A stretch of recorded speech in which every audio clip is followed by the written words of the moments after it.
As Nkechi entered the room, she couldn't believe what she saw. Her son Chidi was lying on the floor, blood dripping from a cut on his arm. His sister Adobe held a bloody knife, drinking his blood, and was laughing as if what she had done was completely normal. Chidi! Nkechi shouted, rushing to her son's side, panic rising in her chest. The guests in the living room couldn't believe what they just witnessed. They were too stunned to speak. Just then, Emeka, Nkechi's husband, walked in from work. His face turned pale at the sight of their injured son. "Call the ambulance! Call the ambulance!" Emeka yelled, his voice filled with fear and urgency. Adobe was a lively 8-year-old girl whose smile could brighten even the gloomiest day. She lived in a busy neighborhood in Lagos with her mother Nkechi, her father Emeka, and her 2 younger siblings. Nkechi loved to chat with the neighbors. She often visited their homes, collecting leftover food to cook for her family. Adobe and her siblings watched their mother happily share stories and laughed with everyone. To them, this was just a normal part of life. Emeka, on the other hand, was a quiet man. He worked hard as a mechanic, spending long hours at the shop. When he came home, he was usually too tired to talk. All he wanted was a moment to rest before starting another long day. Despite their different ways, the family had a bond that held them together. Adobe looked up to her parents, learning from their routines and understanding the love that kept them strong. One day, after school, Adobe sat alone waiting for her mother to pick her up. The sun was setting and the schoolyard was quiet. Suddenly, her friend Amaka came over with a big smile. Amaka was a shy girl, but her eyes sparkled with excitement. "Adobe, do you want some biscuits?" she asked, holding a pack of colorful biscuits. Adobe loved snacks. She often saw her mother accepting food from friends. So she thought, why not? She took the biscuits with a smile and started eating it right away. That night, something strange happened. As Adobe lay in bed, she felt unease. She couldn't sleep and kept tossing and turning. A cold chill ran through her, and she heard voices that made her heart race. Shadows moved on the walls, making her feel scared. "Mommy!" she called out, hoping Nkechi would hear her. But her mother was outside, talking to the neighbors, not knowing that Adobe was frightened. Emeka, her father, was already asleep, too tired to notice anything. As the voices got louder, Adobe felt more scared. She wrapped herself tightly in her blankets, wishing her mother would come and make everything better. The night felt long and lonely, and all she wanted was for someone to be there with her. The days that followed were very strange for Nkechi and her family. Adobe started having scary dreams. In her dreams, she was in a dark forest with shadows, chanting in low voices. She couldn't see their faces, but she felt like they were watching her. In these dreams, they gave her sharp objects and told her to cut things that were important to her. Each time she said no, she woke up scared and sweating. One evening, Nkechi had some friends over. Adobe's auntie and neighbors were laughing and chatting. Adobe sat alone in the corner, watching them. Suddenly, she felt a chill and a wave of fear. Out of nowhere, she grabbed a cup from the table and threw it at her little brother Chidi. The room went silent. Everyone stared at Adobe in shock. She looked blank, like she didn't know what she had done. Just then, Nkechi rushed over to scold her, but Adobe didn't seem to hear her mother. As the days went by, she began talking to herself, whispering things that no one else could hear. At night, she would sit alone by the window, staring into the dark and moving her lips as if she was talking to someone invisible. Nkechi, her mother, was too busy to notice what was going on. She's always at her neighbor's house gossiping, or she would be with her friends. She thought these were just strange things kids do. Emeka, her father, was too focused on making money for the family to see how Ada was changing. The voices grew louder in Ada's mind. Even when she was awake, they called her, making her feel scared and confused. One night, she walked into the kitchen, shaking as she picked up a sharp knife. Terrified, she dropped it, and it clattered on the floor. Emeka, her father, was too deep asleep, not hearing the noise. When Nkechi, her mother, heard the sound, she came rushing to the kitchen. "Adobe, what is wrong with you? Why are you disturbing the whole neighborhood this night?" Ogini, she scolded, not knowing her daughter was scared inside. As the days went by, the home felt heavy. Adaobi's siblings began to avoid her, sensing something was wrong. Her mother saw the changes but didn't think much of it. Meanwhile, at school, her teacher saw the changes too. Adaobi, once one of the brightest in her class, had become a quiet and withdrawn child who rarely spoke up. Her friends sensed something was wrong and started keeping their distance. Even Amaka, the friend who had given her that snack, looked away whenever Adaobi's eyes met hers, as if she was hiding something. At home, Nkechi went on with her usual routine, spending her afternoon chatting and gossiping with neighbors.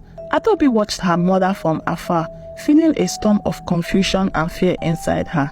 The strange voices in her mind grew louder every day, pulling her into a world she couldn't understand. She would hear her name called from empty rooms, but whenever she looked there was no one there. At night, the shadows in her room seemed to grow bigger, stretching and shifting like they were coming to life. One rainy evening, the family was sitting in the small living room, listening to the rain tapping on the window. Nkechi was talking to her sister who had come to visit. Emeka was on the couch looking tired after a long day of work.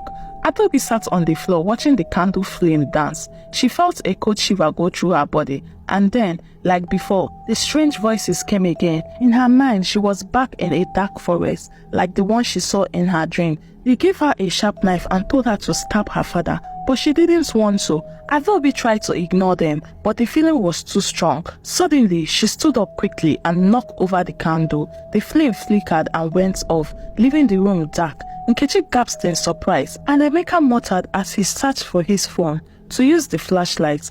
Adaobi just stood there breathing hard, clutching her hand as if she was still holding something. "What is wrong with you, Adaobi?" Nkechi asked, sounding worried.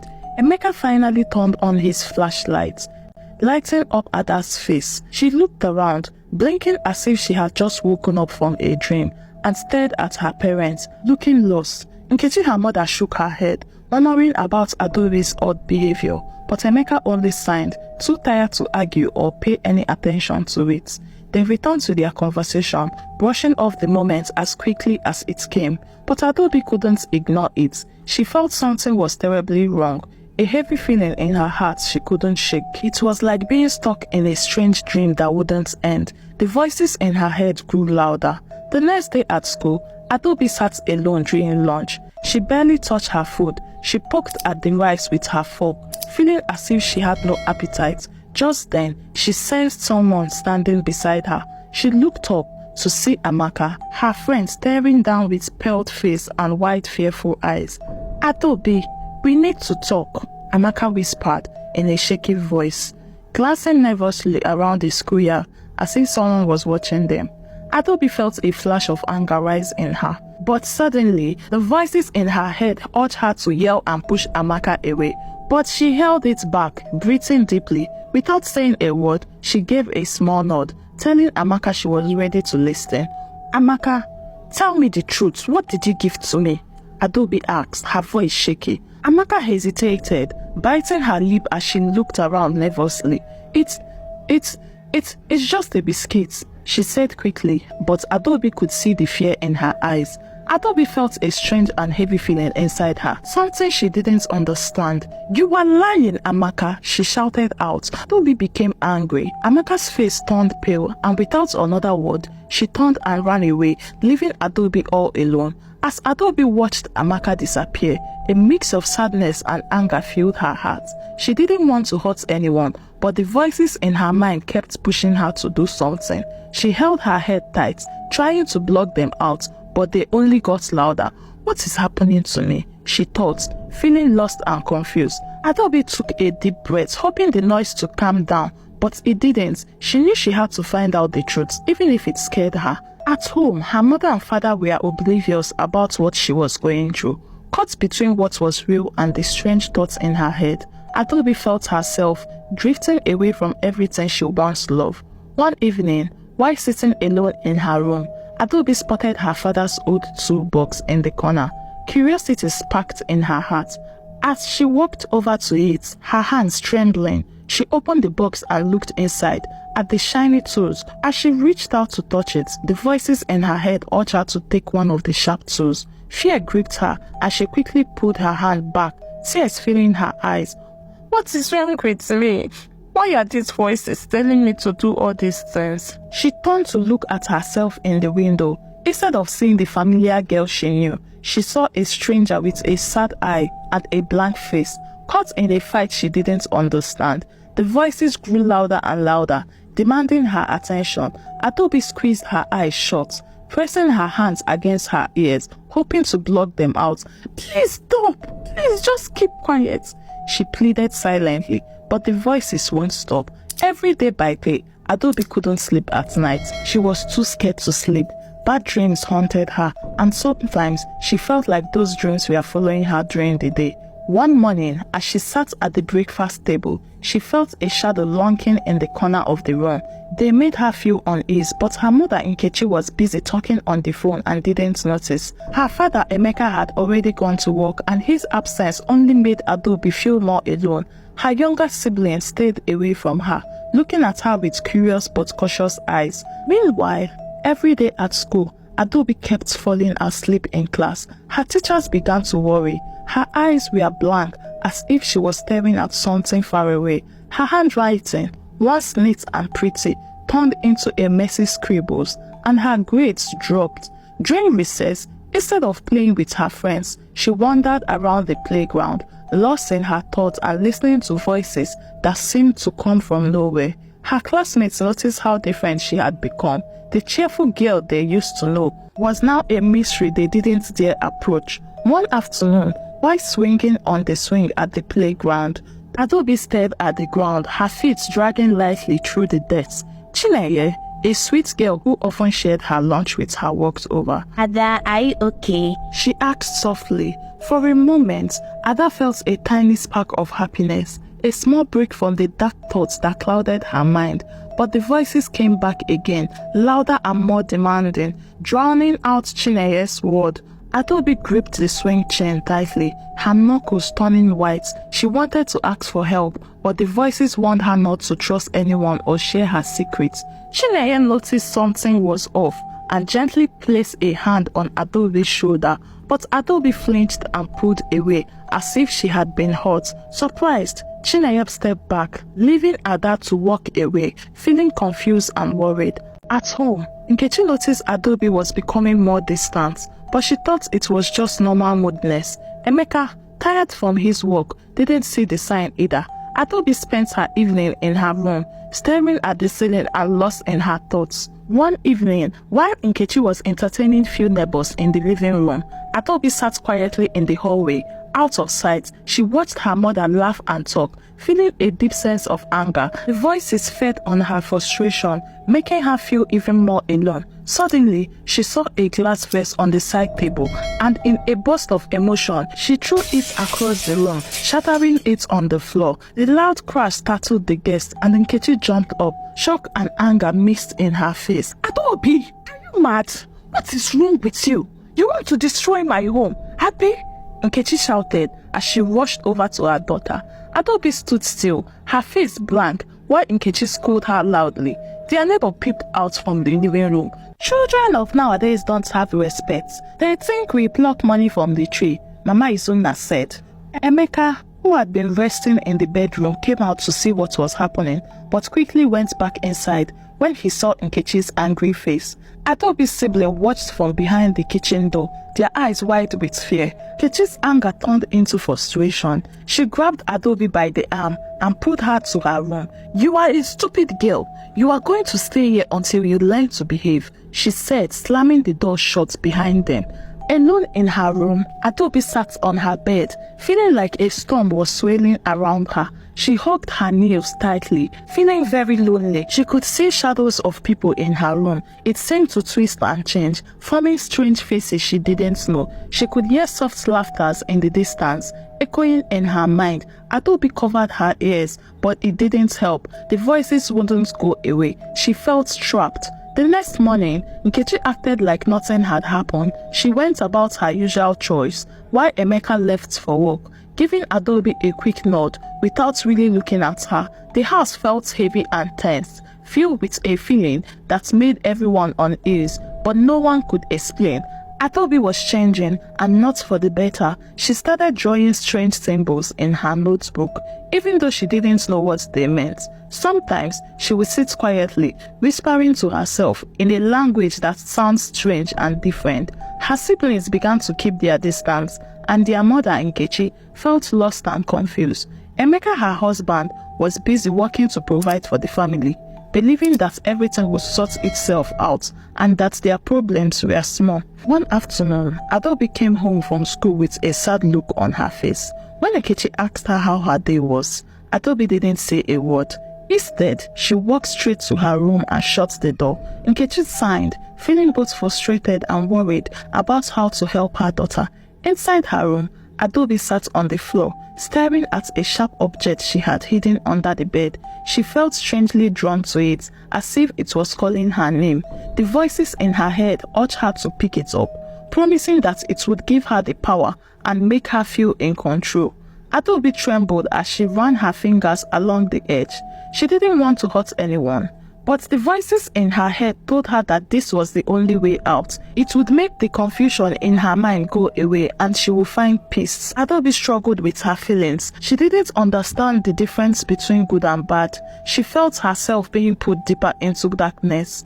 Every day became a fight, and the voices grew louder, pushing her to do things she didn't understand. She felt like time was running out, but she didn't know how to escape the invisible force that was leading her down a path she didn't want to follow. One quiet afternoon, Nkechi was enjoying a cup of tea and chatting with her friends in the living room. In the other room, her daughter Adobe was left alone with her younger siblings, Chidi and Ifeoma. The house was quiet except for the soft sounds of laughter and chatters coming from the adults nearby. But inside Adobe, a storm was brewing. She felt confused and scared as she watched her siblings play. Chidi, holding his favorite toy car, walked over to Adobe. "Adobe, do you want to play with us?" he asked. His eyes sparkled with excitement, but instead of feeling happy, Adobe felt angry. The voices in her mind grew louder, making her heart race. "Kill him and drink his blood to be powerful and strong. Kill him and drink his blood to be powerful and strong," the voices in her mind said.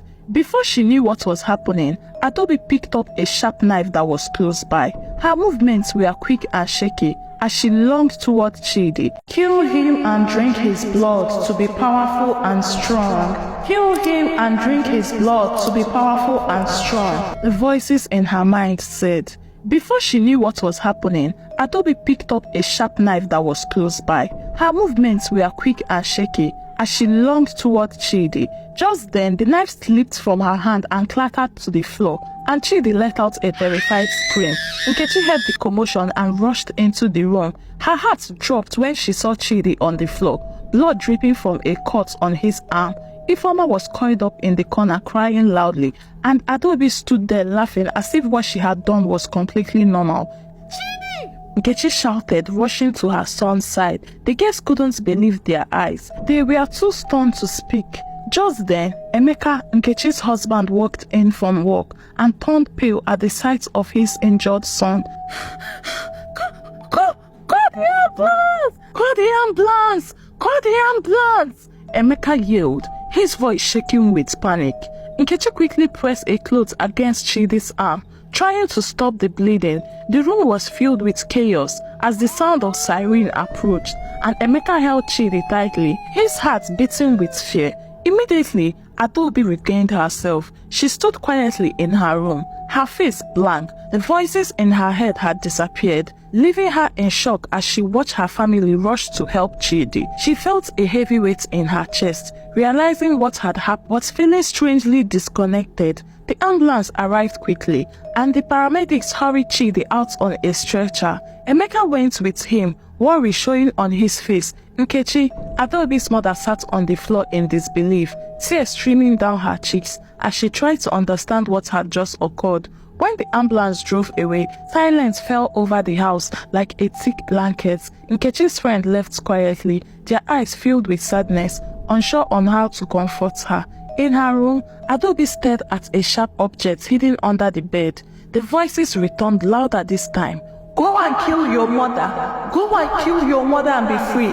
Go and kill your mother and be free. The same voice kept pushing her to do something again, but she felt trapped, as if she was living in a nightmare. The darkness surrounded her, and she wondered how much longer she could bear it. Meanwhile, Nkechi moved around the house like a ghost, physically there but not really present. She was lost in her thoughts about Chidi, avoiding Adaobi, her heart heavy with confusion and pain.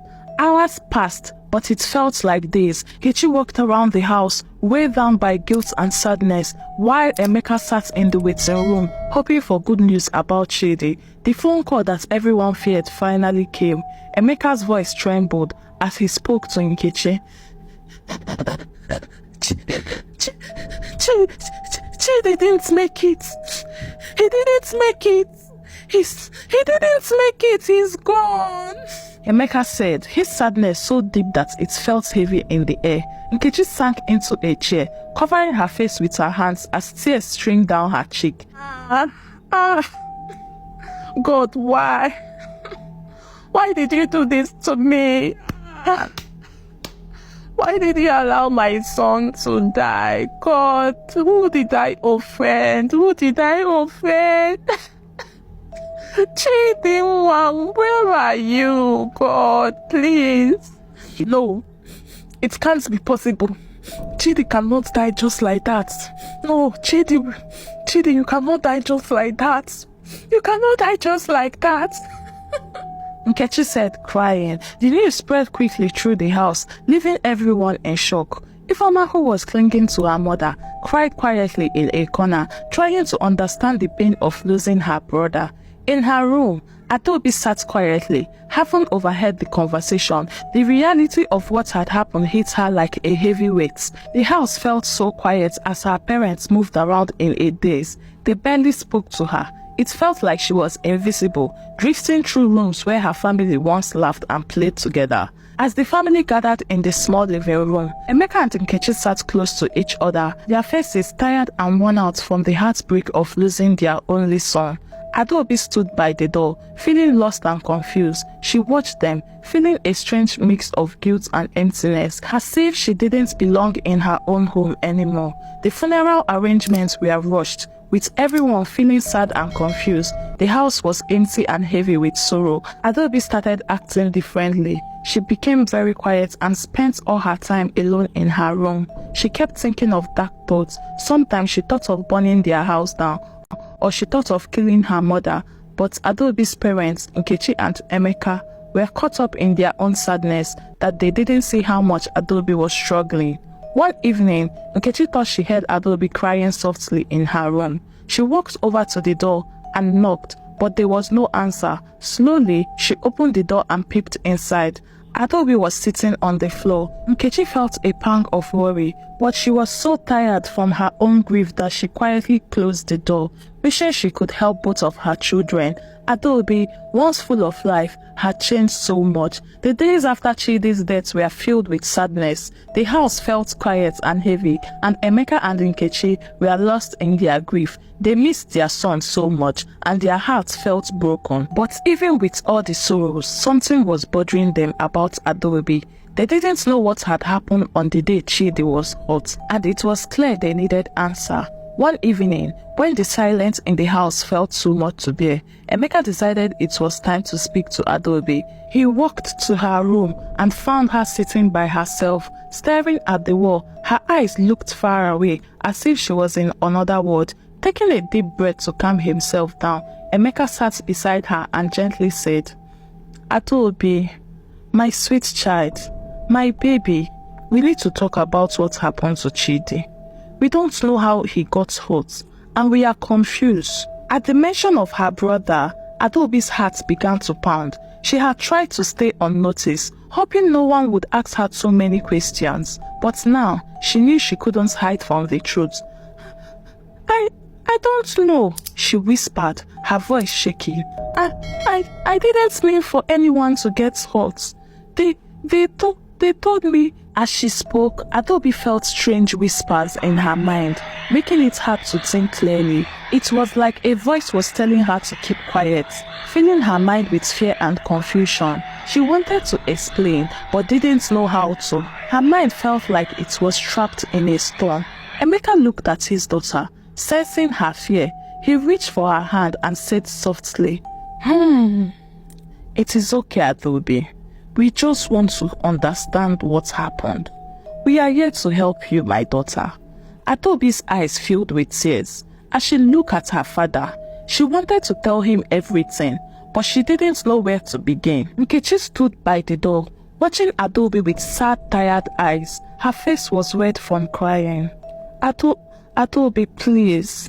Adobe, please," she said softly, stepping into the room. "We need to know what happened to Chidi. How did he get those injuries? Like, tell us, talk to your parents. What happened? Adobe, please, talk, please." Nkechi pleaded as tears filled her eyes. Adobe looked down, her heart pounding. She couldn't tell them the truth. The voices in her head warned her that saying so much would only make things worse. I don't really remember," she said quietly, avoiding her mother's eyes. Emeka and her father looked at Nkechi and they shared a worried look. They knew something was wrong. Adobe's story didn't make sense. They could see the fear in her eyes. "Adobe," Emeka said gently, "please, talk to us. It is important that we know exactly what happened. Please, Adobe." Tears filled Adobe's eyes and her voice broke as she struggled to keep her emotion under control. Mommy, Daddy, I am so sorry," she whispered, barely able to speak. Just then, a knock at the door interrupted them. A neighbor had come to offer condolence, so Nkechi and Emeka had to step away, leaving Adobe alone in her room, her heart heavy with fear and guilt. The unanswered question about Chidi's injury filled the house with sadness. Emeka and Nkechi were left with more confusion than answers, worried for Adobe and what she was hiding, but the truth felt too far away, buried under their pain and Adobe's silence. Days went by and the house was filled with tension. The silence about Chidi created a war between Adobe and her parents. Meanwhile, the whispers in Adobe's mind grew louder, urging her to face a darkness she couldn't escape. One evening, when Emeka was at work and Nkechi was busy in the kitchen, Adobe suddenly burst into a strange panic. Her little sister Ifeoma was playing quietly in the living room. When Adobe's eyes turned red, wide and unfocused, she grabbed a sharp object nearby. Nkechi heard the commotion and rushed in, just in time to see Adobe moving towards Ifeoma. Terror gripped Nkechi's heart as she saw the look in Adobe's eyes. "Adobe, stop!" she screamed, her voice shaking with fear. In a rush, Nkechi pulled Ifeoma away, shielding her from Adobe's wide swings. The struggle was intense, but Nkechi finally managed to take the sharp object from Adobe's hand.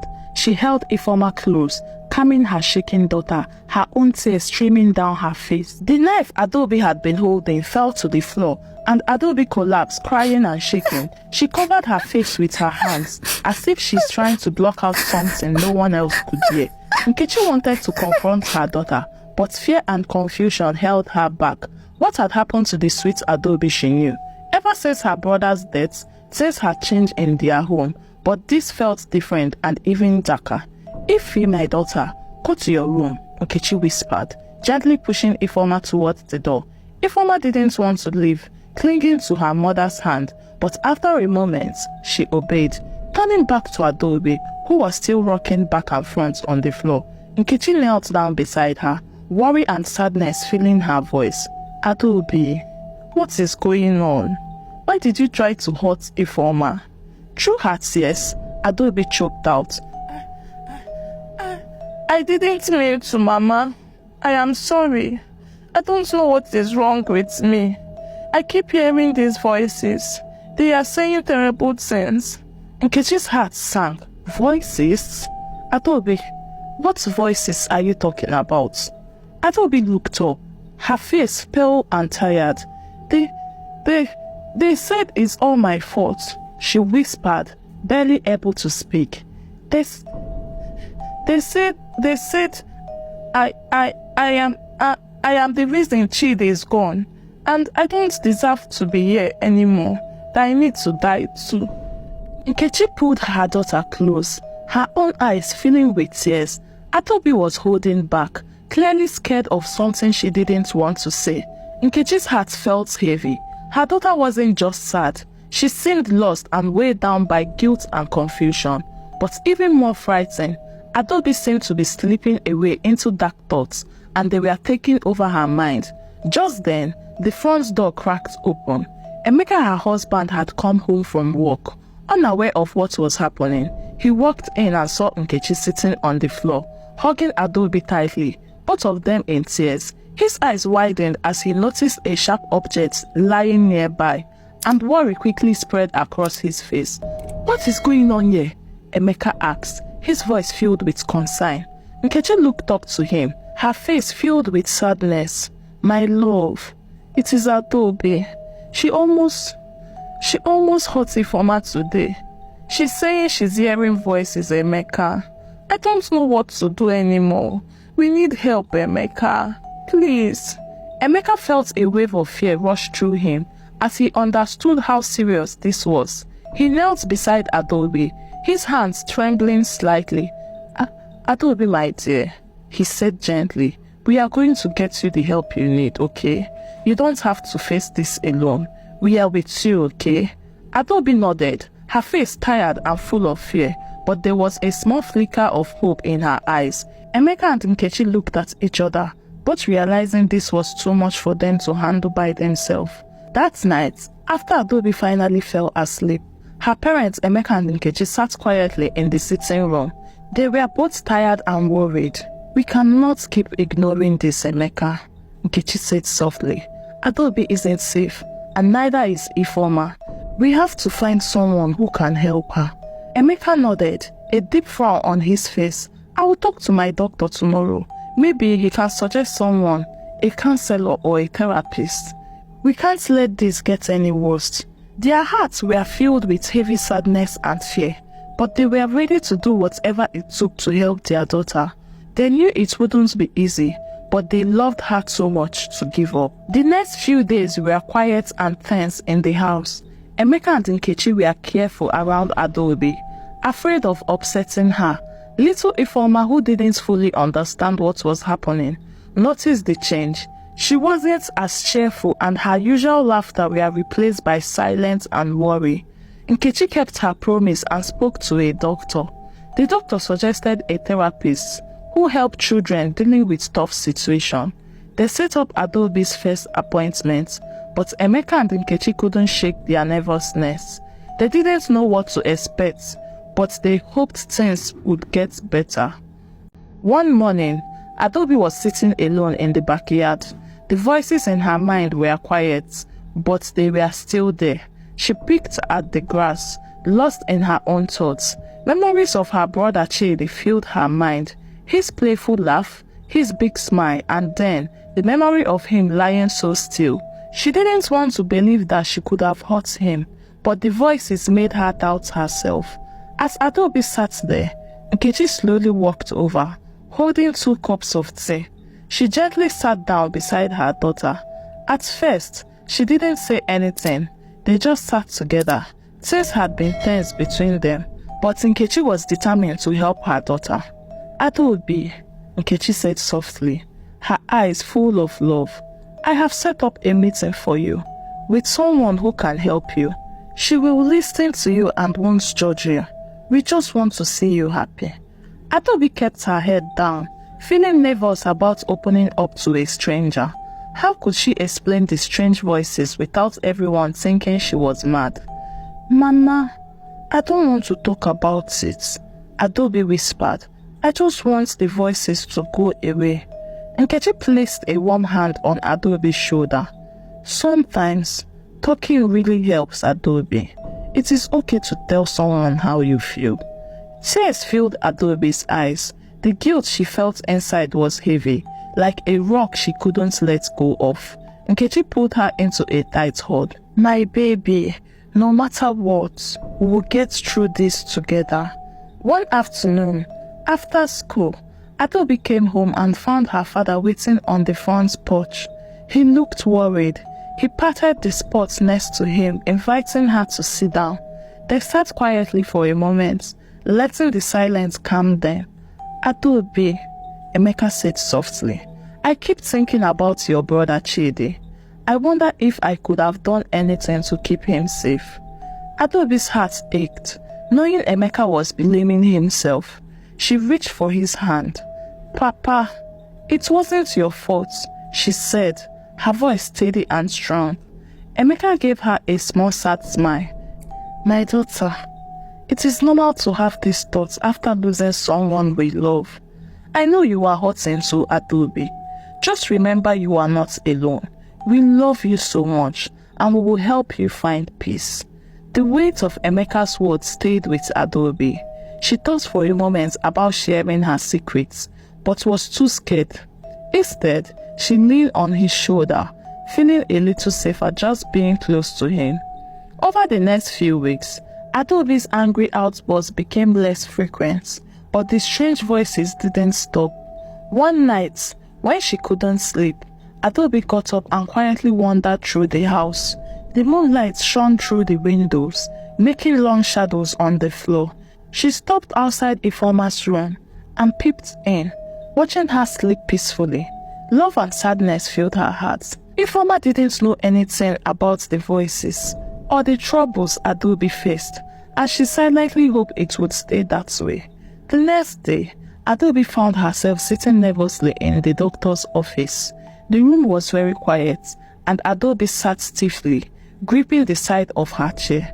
Dr. Wando, a kind-looking lady, watched her closely, trying to understand what was happening. Nearby, Adobe's parents, Emeka and Nkechi, sat with worried faces, waiting for answers about Adobe's strange behavior since the day her brother passed away. Dr. Wando leaned forward with a warm smile. Her voice was soft and gentle. Adobe, can you tell me what's been going on? We are here to help you. You don't have to be afraid, okay? Adobe's heart pounded fast.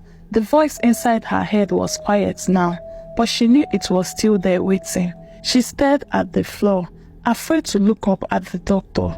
If I say anything, the voice might come back. It might even try to hurt me. Dr. Wando noticed Adobe's struggle. She spoke even more gentle. Sometimes, when we are afraid, it is hard to talk about what is happening. But I want you to know that you are safe here. Nothing bad will happen if you share with us. Nkechi, sitting beside Emeka, whispered, Please, Adobe, tell her what is going on. Her voice was soft, but full of worry and love. But Adobe stayed quiet. It wasn't just that she was afraid of her parents or the doctor. It was the voice. Ever since that day at school when Amaka had given her that biscuit, the voice had taken over her mind. At first, it was soft and easy to ignore, but soon, it grew louder, pushing her to do scary things. The worst day was when Chidi wanted to play. Instead of having fun, the voice told her to grab something sharp. It promised that if she hurt him, she would feel better, but that wasn't true. Instead, it broke their family apart. Now the voices wouldn't let her say anything. If you tell them, you will die, it warned her. Dr. Wando noticed that Adobe looked upset. Is something bothering you? Something you feel you can't talk about? She asked gently. Adobe shook her head slowly. I don't know, she whispered, still hiding the biscuits and the voices inside her. Dr. Wando looked at Emeka and Nkechi, realizing that Adobe was keeping a secret, but she knew that pushing too hard might make things worse. They had to be patient. Sometimes, it is hard to talk about our feelings because we want to protect something inside us, she said softly. Whatever happened that day, it is not your fault. We really want to help you feel better. Adobe bit her lip, wishing she could believe the doctor, but the voice kept scaring her with threats. Tears were about to fall, but she still couldn't share what she knew about the biscuits and the voice. She felt trapped with fear and guilt. After a moment, Dr. Wando signed. It is okay if you are not ready to talk. When you are, we are here for you. You don't have to carry this all by yourself. Adaobi nodded slowly. She wanted to say the truth, but she was so scared. The darkness felt too thick and she felt all alone in her fight. Days had passed since they visited Dr. Wando, but Adaobi still felt troubled. The quiet voices in her head had become louder and demanding, pushing her towards bad things. Even though her parents loved her, she was too scared to ignore the voice. One sunny afternoon, Auntie Chinyere came to visit. It was her first time seeing the family since Chidi had died, and the sadness in the room was heavy as Chinyere walked in. Adaobi sat in a corner, staring at Ifeoma, who was happily playing with her toys. Nkechi rushed over to her sister and hugged her tightly. Chinyere, I am so glad you are here. It's been hard since Chidi. Her voice trembled with sadness. Chinyere hugged her back. I am here now. We will get through this together. When Chinyere turned to look at Adaobi, she felt scared. Adaobi's eyes looked far away, and her body was stiff. Something was wrong. She looked lost. Suddenly, a loud scream broke the silence. Adaobi, stop! Ifeoma yelled, her voice full of fear. Nkechi and Chinyere turned just in time to see Adaobi lunging at her sister, holding a sharp kitchen knife. Without thinking, Nkechi ran over and grabbed Adaobi's wrists, stopping her from hurting Ifeoma. Adaobi, she cried, her heart racing. What are you doing? What do you want to do to your sister? What is wrong with you? For a moment, Adaobi stopped. She looked surprised, but she still held the knife tightly. The voice in her mind yelled, you have to do it or you will die. Adaobi's heart raced as she fought with the knife. She didn't want to hurt Ifeoma. She loved her sister so much, but something inside her was angry and scared. Tears fell down her cheek as her mother Nkechi struggled to take the knife away from her. Finally, the knife fell to the floor. Nkechi hugged both girls tightly, her heart pounding. What is happening to you, Adaobi? She cried out, confused about why her sweet daughter was acting so weird. Chinyere, her sister, stepped back, shocked, but there was something in her eyes that looked familiar, something that scared her. She gently put her hand on Nkechi's shoulder. Nkechi, she said softly, this isn't just sadness. Adaobi is acting like she's not herself. Nkechi felt confused. What do you mean, Chinyere? My daughter Adaobi needs help, not strange ideas. Chinyere shook her head. No, Nkechi, the way she's acting isn't normal. Adaobi needs prayer. We should take her to a pastor who can help her. Nkechi looked at her sister, unsure of what to believe. Do you mean she's possessed? That sounds silly, but I don't know what else could be wrong. Nkechi, Adaobi needs a pastor, Chinyere insisted. Doctor can't help her. Only God can fix this. We can't wait for things to get worse. Nkechi looked down at Adaobi, who was shaking in her arms, and her heart hurt. The idea of something bad happening to her daughter was scary, especially after what just happened with Ifeoma. Maybe you were right, Nkechi whispered, doubts filling her mind. But where do we start from? I just want my daughter back. I just want my sweet Adaobi back. Chinyere nodded, looking determined. We will start with prayer. I know a pastor who has helped others. Together we can find the help we need. Nkechi held her daughters close, her mind racing. Could Chinyere be right? The thought of Adaobi being in danger made her very worried, but her daughter's strange behavior was hard to ignore. We will face this together. Chinyere squeezed Nkechi's hand. Let's go to the church. Nkechi nodded slowly, feeling heavy with worry. The doctor hadn't given them any answer, and Adaobi seemed to be getting worse. Whatever was wrong, they need to act fast. As the sun set, they decided to take Adaobi to the church, hoping for help. In her heart, Nkechi prayed that it wasn't too late to save her daughter from the darkness around her. Nkechi's heart raced as she drove to the church with Adaobi and Ifeoma. Chinyere had called Pastor Ezekiel earlier, so he was ready for them when they arrived. The car was filled with a heavy silence. Nkechi felt a tightness in her chest, like something bad was about to happen. When they reached the small church, Pastor Ezekiel welcomed them with a warm smile, but he quickly got to the point. After they prayed together, He looked at Nkechi and said, "Please, can you tell me what's been going on with your family and Adobe?" Nkechi took a deep breath and spoke in shaking voice. "It all started after Chidi's death. Adobe has been acting strangely. She gets angry easily, and sometimes she hears voices that we can't hear. Sometimes she will be talking to herself." Pastor Ezekiel listened carefully, his face filled with concern. "Has Adobe talked about anything that happened at school or with her friend?" he asked gently. Nkechi thought for a moment, shaking her head. "Not really. We have been so caught up in our sadness that we didn't think to ask her about her friends." Pastor Ezekiel turned his attention to Adobe, who sat quietly with a distant look in her eyes. "Adobe," he said softly, "can you tell me about your friend Amaka? Have you eaten anything she gave you lately?" When Adobe heard Amaka's name, she tensed up and fear showed in her eyes. She shook her head quickly and wouldn't say anything. The voices in her mind got louder, warning her to stay quiet. Pastor Ezekiel's expression became serious.